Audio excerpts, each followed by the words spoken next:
ગોંડલ તાલુકાનું વાસાવડ ગામ મારું ગામ છે. મારો મોટો પુત્ર પાર્થ મહેશ ત્રિવેદી જે શક્તિમાન કંપનીમાં નોકરી કરતો હતો,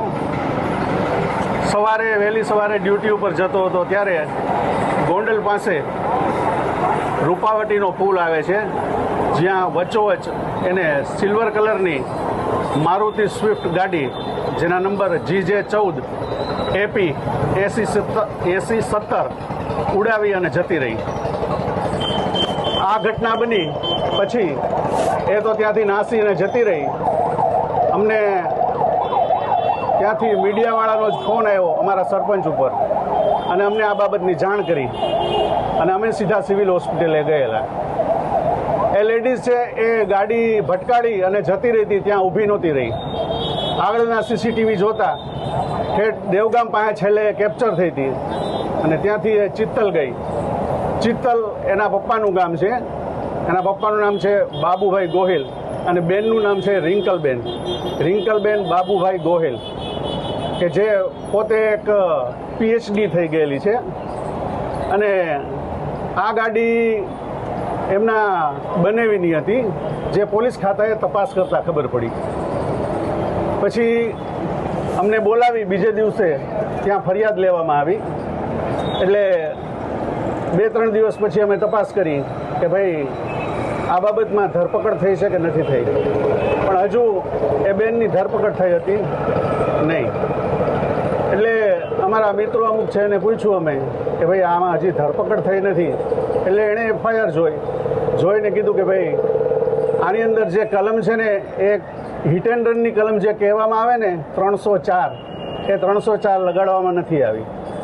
એની જગ્યાએ 304A લગાડવામાં આવી છે.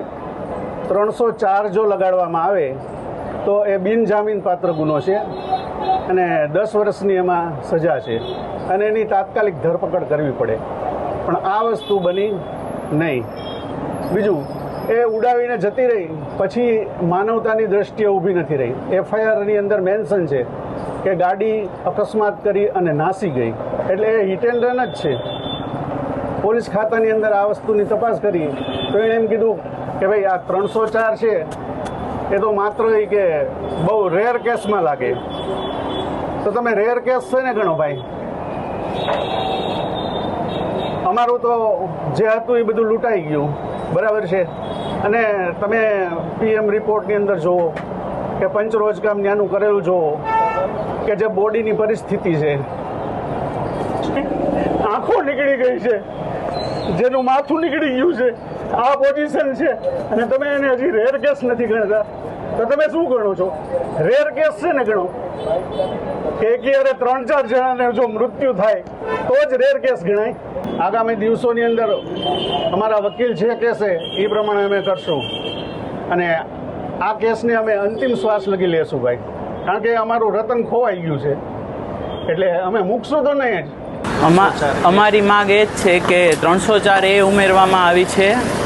એ કલમની જગ્યાએ અમારે 304 કલમ લગાડવી છે, કેમ કે ગુનો બિનજામીન પાત્ર જ ગણાય. કેમ કે મૃત્યુ આવું બ્રુટલ થયું, તે છતાં એજ્યુકેટેડ માણસો હોવા થકી એણે એમ ન થયું કે કોકનો છોકરો આવી રીતે પડ્યો છે તો એની હેલ્પ કરી, સીધા જતા રહ્યા અને પોતાના કામે પણ વયા ગયા. એને એમ પણ ન થયું કે પાછા વળીને જોઈએ શું થયું છે શું નથી થયું, જાનહાનિ થઈ છે કે નથી થઈ. એ બાબતે અમારી માંગ એ જ છે કે એને સજા મળે.